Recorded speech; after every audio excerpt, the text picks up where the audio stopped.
Mesdames et messieurs, je reviens sur cette charge faite par le célèbre journaliste sportif web, Anthony Plat. Il se pose lui-même la question et il écrit ceci.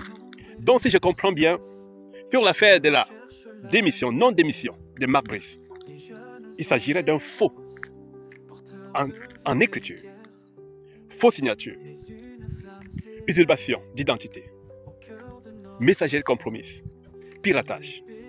C'est ce qu'on nous dit, en tout cas, non. Point d'interrogation.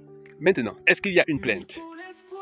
Est-ce qu'il y a une enquête pour savoir qui aurait fait ça et pourquoi? Est-ce que les unités de cybercriminalité sont saisies? Ou bien on laisse, on oublie et ce serait donc un crime impuni? Ou bien on laisse, on oublie ou ce serait donc un crime impuni? Si la justice n'est pas saisie, s'il n'y a pas de plainte, est-ce que c'est normal? Ne doit-on pas chercher les coupables? C'est comment?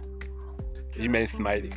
Mes chers frères et sœurs, je voulais passer par là pour vous faire comprendre que normalement dans des cas pareils, ça devait être condamné pour éviter ce genre de tralala, ce genre de petits jeux. On ne peut pas seulement mettre la cybercriminalité pour traquer ceux qui partagent leurs idées, ceux qui s'expriment. Mais ça, c'est un vrai scandale. C'est un très vrai scandale parce que on ne peut pas avoir sur une lettre votre signature normale. On ne peut pas faire l'accusé de réception. On ne peut pas avoir des appels téléphoniques. Et qu'à la fin, on ne retrouve pas le coupable. Il est important que le gouvernement camerounais puisse mettre la main sur ce dossier et travailler à pied ferme sur ce dossier. Parce que normalement, dans un autre pays, c'est un grand scandale. Si c'était en France, en Belgique, ou en Allemagne, ou en Suisse, ça devait être un très grand scandale. Normalement, cet entraîneur devait déjà être écarté avant qu'on essaie d'étudier le dossier pour voir si c'est un fake news ou bien s'il a voulu créer un buzz dans le buzz qui existe déjà dans notre pays.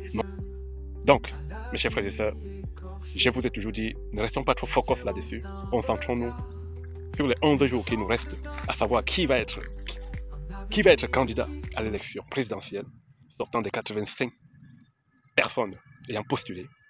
Et n'oubliez pas, on reste toujours focus pour le 12 octobre. C'était votre humble serviteur, le concepteur de défi de rue, l'homme à battre, mais qui a tout son épée pour survivre. Ciao, ciao, coupez, n'oubliez pas de me suivre ici. 5, 4, 3, 2, 1, go!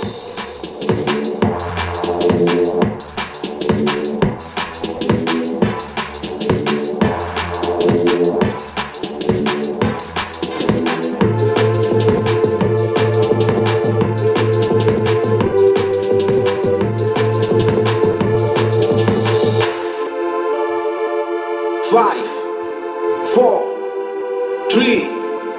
2, 1, go!